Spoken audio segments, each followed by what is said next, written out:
Perolehan suara Partai Golkar pada pemilu 2024 merosot.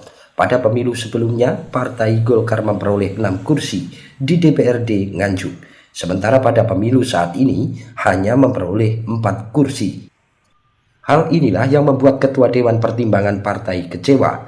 Pasalnya, untuk kabupaten lain di Jawa Timur, rata-rata perolehan suara Partai Golkar meningkat.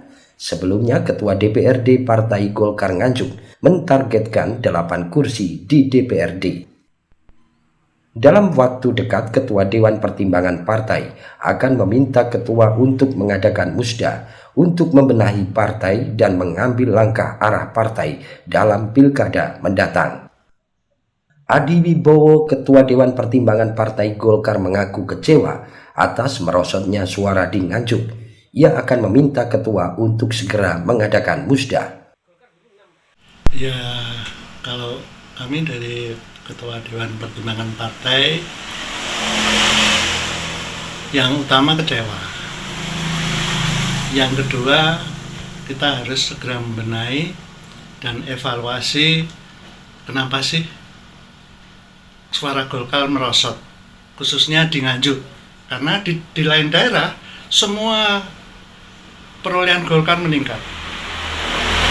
Nah, ini kita segera evaluasi. Kebetulan beberapa hari yang lalu sebelum hari raya kita mengadakan rapat intern dari pengurus inti Golkar, pengurus harian dan Dewan Pertimbangan itu melakukan evaluasi. Ternyata dari segi personel itu di DPD Golkar pengurus plenonya juga yang tidak aktif itu lebih dari separuh.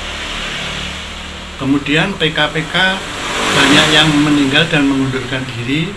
Ada yang sebagian karena dia masuk ke pengurusan NU sehingga tidak harus berpartai, dia keluar. Itu ada beberapa PK yang meninggal. Juga ada yang mengundurkan diri karena ada kepentingan keluarga yang lain. Mungkin langkah-langkah apa yang akan diambil dari Partai Golkar sendiri, Pak? Kita harus cepat. Ini dalam waktu dekat ini sehabis lebaran kita akan segera membenahi kepengurusan partai, terutama pleno. Kemudian juga ormas-ormas. Sementara ini kemarin memang kemungkinan ada kelalaian dari pengurus Golkar DPD Nganjuk. Itu ormas-ormas pendiri maupun yang didirikan Golkar tidak disentuh sama sekali.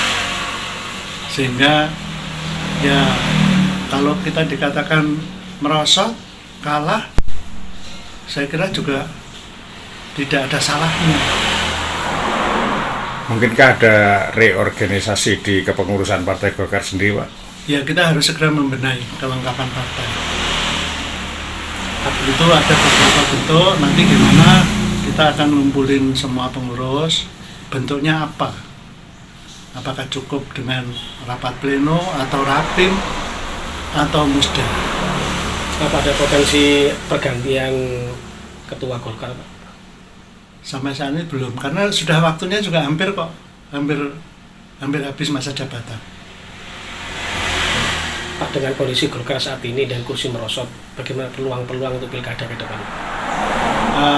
Saya kira untuk Golkar sendiri sekarang berusaha untuk mensolidkan, menguatkan partai dulu. Kita baru bisa berbicara keluar, terutama untuk kepentingan pilkada. Kalau kita belum solid maksudnya, kita belum solid, kita tidak mungkin, kita tidak bisa berbicara banyak. Belum ada satupun, Pak, yang melirik Golkar untuk pilkada nih, calon-calon. Sampai saat ini secara resmi belum ada. Tapi kalau hanya omongan aja ya banyak, ada beberapa, tapi belum resmi. Atau mungkinkah mau mengusung sendiri, Pak, calon bupatinya mau mengusung sendiri Partai Golkar? Tidak mungkin lah, kita hanya 4. Tidak mungkin, tidak memenuhi syarat untuk kita mencalonkan diri. Kita harus ada koalisi dengan partai lain. Sudah ada lobby-lobby koalisi, Pak? Sampai saat ini kalau kita tidak membenahi diri dulu, yang diajak koalisi ya nggak mau. Dari Nganjuk, Haryadi Suwandito, Garda TV.